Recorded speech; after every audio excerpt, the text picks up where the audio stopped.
Hello, నేను మీ Sesha Rao. SC వర్గీకరణ అనేది దేశవ్యాప్తంగా కూడా దీని గురించి మాట్లాడుకుంటున్నారు. అయితే ఈ ఎస్సీ వర్గీకరణని ఇంప్లిమెంట్ చేసేటువంటి బాధ్యతను రాష్ట్ర ప్రభుత్వాలకి కేంద్ర ప్రభుత్వం అప్పచెప్పింది. కోర్టులు కూడా క్లియరెన్స్ ఇచ్చేసాయి. ఎస్సీ వర్గీకరణ అనేది క్రిమీ లేయర్ ఆధారంగా చేయాలి అనేది ఒకటైతే, అసలు తెలుగు రాష్ట్రాల్లో ప్రత్యేకించి తెలంగాణలో కానీ ఆంధ్రప్రదేశ్లో కానీ ఎస్సీ వర్గీకరణ అనేటువంటి దాన్ని అమలు చేస్తారా అనేటువంటిది ఒకటి వినిపిస్తుంది. దానికోసం ఎప్పటి నుంచో మందాకృష్ణ పోరాడుతూ ఉన్నారు. నరేంద్ర మోడీ గారు పెద్ద సభ పెట్టి ఆ సభకి నరేంద్ర మోడీ గారిని పిలిచి మందాకృష్ణ మాదిగా ఒక హామీ కూడా తీసుకోవడం జరిగింది. ఆ హామీ మేరకు కోర్టుల్లో ఉన్నటువంటి కేసులన్నింటినీ కూడా క్లియర్ చేయించడం, తర్వాత కేంద్ర ప్రభుత్వం ఒక నిర్ణయం ఇవ్వటం, ఇవన్నీ కూడా జరిగిపోయాయి. దీంతో విజయం సాధించినట్టుగా మందాకృష్ణ ఫీల్ అయిపోయారు. కానీ ఆయా రాష్ట్ర ప్రభుత్వాలకే ఈ ఎస్సీ వర్గీకరణ అమలు చేసేటువంటి బాధ్యతను కేంద్ర ప్రభుత్వం అప్పచెప్పింది. కానీ ఏ రాష్ట్రం కూడా ఇప్పటివరకు ఎస్సీ వర్గీకరణ అమలు చేయడానికి ముందుకు రావట్లేదు. ప్రత్యేకించి ఆంధ్రప్రదేశ్, తెలంగాణలో ఈ ఎస్సీ వర్గీకరణని అమలు చేయించడానికి మరో ఉద్యమానికి మందాకృష్ణ మాదిగా రెడీ అవుతున్నారు. ఎస్సీ వర్గీకరణ అనేటువంటి కాన్సెప్ట్నే, ఆలోచననే బయటికి తీసుకొచ్చింది చంద్రబాబు నాయుడు గారు. ఎప్పుడో ఆయన 96లోనే బయటికి తీసుకొచ్చారు.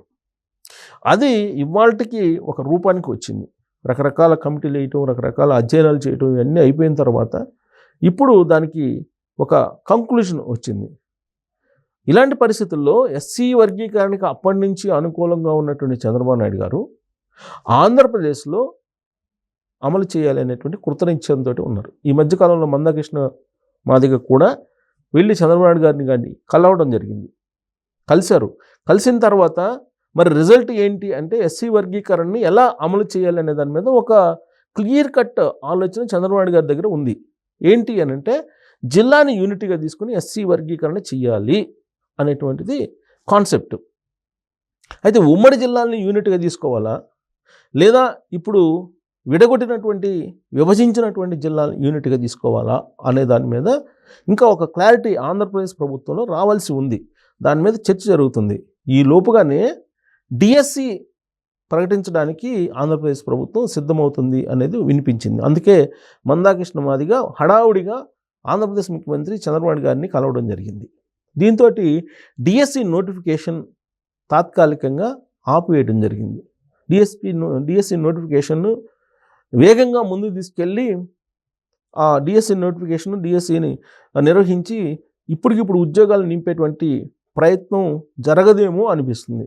కారణం ఏంటంటే, వచ్చే అకాడమిక్ ఇయర్ లోపల డిఎస్సి నిర్వహించడం ద్వారా కొన్ని వేల మంది ఉద్యోగుల్ని నియామకం చేసే అవకాశం ఉంది అనేది బాగా ప్రజల్లోకి వెళ్ళిపోయింది. కారణం ఏంటంటే, ఎన్నికలకు ముందు చంద్రబాబు నాయుడు గారు ఇచ్చినటువంటి హామీ, డిఎస్సి ప్రకటిస్తాను, ఖాళీగా ఉన్నటువంటి పోస్టులు, ఉపాధ్యాయ పోస్టులన్నింటినీ కూడా నింపుతానని చెప్పి చంద్రబాబు నాయుడు గారు ఇచ్చినటువంటి హామీ. ఆ హామీ మేరకు నోటిఫికేషన్ ఇవ్వడానికి అన్ని రంగం సిద్ధం చేసింది ప్రభుత్వం, అంటే యంత్రాంగం. కానీ ఈలోపుగా మందాకృష్ణ మాదిగా చంద్రబాబు నాయుడు గారి దగ్గరికి వెళ్ళి డిఎస్సి ప్రకటించే లోపలే ఎస్సీ వర్గీకరణకు సంబంధించినటువంటి విధి విధానాలు, ఏ విధంగా దాన్ని అమలు చేయాలనే దాని మీద మీరు ఒక చట్టం చేయండి, ఆ తర్వాతనే దీన్ని మీరు అనౌన్స్ చేయండి అని చెప్పి ఒక రిక్వెస్ట్ చేసినట్టు తెలుస్తుంది. ఆ క్రమంలోనే డిఎస్సి నోటిఫికేషన్ వాయిదా పడే అవకాశం ఉంది. ఇన్ టైంలో ఈ ప్రకటన ఉండే అవకాశం లేదు. వచ్చే అకాడమిక్ ఇయర్ లోపల ఈ ప్రక్రియ అంతా పూర్తవుతుందా అనేటువంటి ఒక సందేహం అయితే ఉంది. అంటే లీగల్ సమస్య రాకూడదు, ఎస్సీ వర్గీకరణ అమలు చేయాలి, డిఎస్సిని నిర్వహించాలి. ఇది ఆంధ్రప్రదేశ్ ప్రభుత్వం ముందున్నటువంటి సవాళ్ళు. సో ఈ క్రమంలో డిఎస్సి అయితే కంపల్సరీ చంద్రబాబు గారు ఇచ్చినటువంటి హామీ మేరకు నోటిఫికేషన్ ఇస్తారు, నిర్వహిస్తారు కూడా. అయితే ఈలోపు ఎస్సీ వర్గీకరణని అమలు ఎలా చేయాలనే దాని మీద ఒక రూట్ మ్యాప్ను, ఒక ప్రణాళికను తయారు చేయడానికి అధికార యంత్రానికి ఒక దిశానిర్దేశం చంద్రబాబు గారు చేయడం జరిగింది. ఈలోపుగానే హర్ష్ కుమార్ మాజీ ఎంపీ, ఆయన ఒక ఉద్యమానికి నడుంగొడుతూ ఉన్నారు. ఒక ఉద్యమం చేయాలనేటువంటి ప్రయత్నం చేస్తూ ఉన్నారు. ఎస్సీ వర్గీకరణకి వ్యతిరేకంగా మాల మహానాడు సపోర్ట్ తోటి హర్ష కుమార్ ఒక ఉద్యమాన్ని తీసుకురావడానికి సిద్ధమవుతున్నారు అనేది లేటెస్ట్ అప్డేట్ ఆంధ్రప్రదేశ్ది. అయితే దీని వెనక ఎవరైనా ఉన్నారా, కేవలం హర్ష కుమార్ గారికి వచ్చినటువంటి ఐడియానేనా అని అంటే ఎస్సీ వర్గీకరణకి వ్యతిరేకంగా వైఎస్ఆర్ కాంగ్రెస్ పార్టీ ఉంది అనేది స్పష్టం చాలా వరకు. ఒకవేళ అఫీషియల్గా అనౌన్స్ చేయకపోయినప్పటికీ కూడా వైఎస్ఆర్ కాంగ్రెస్ పార్టీ ఎస్సీ వర్గీకరణకి అనుకూలం అని చెప్పి ఏ రోజు చెప్పలేదు, అలాగని చెప్పి వ్యతిరేకం అని కూడా చెప్పలేదు. బట్ మధ్య మార్గంగా ఇప్పటివరకు వ్యవహరిస్తూ వస్తూ ఉంది. కానీ ఓట్ బ్యాంక్ రాజకీయాల దృష్ట్యా మనం చిన్న క్లుప్తమైనటువంటి విశ్లేషణ చేసుకుంటే కనుక సాధారణంగా మాల సామాజిక వర్గం ఓట్లు కాంగ్రెస్ పార్టీకి ఉంటాయి. ఆ కాంగ్రెస్ పార్టీ నుంచి చీలినటువంటి వైఎస్ఆర్ కాంగ్రెస్ పార్టీకి ఇప్పుడు ఆ ఓట్ బ్యాంక్ ఎక్కువ ఉంది. ఎస్సీ మాదిగ సామాజిక వర్గం ఓట్లు మొదటి నుంచి కూడా తెలుగుదేశం పార్టీకి ఎక్కువ ఉంది. ఇప్పుడు ఎస్సీ వర్గీకరణ చేసినందువల్ల బెనిఫిట్స్ ఎవరికి వస్తాయంటే మాదిగలకు ఎక్కువ బెనిఫిట్స్ వచ్చే అవకాశం ఉంది.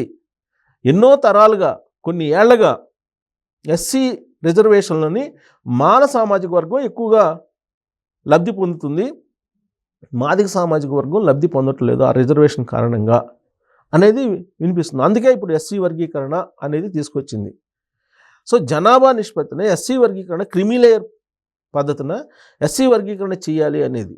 సో ఎస్సీ వర్గీకరణ చేసినప్పుడు మాదిగలకి తన పోర్షన్ వస్తుంది జనాభా నిష్పత్తి ప్రకారం.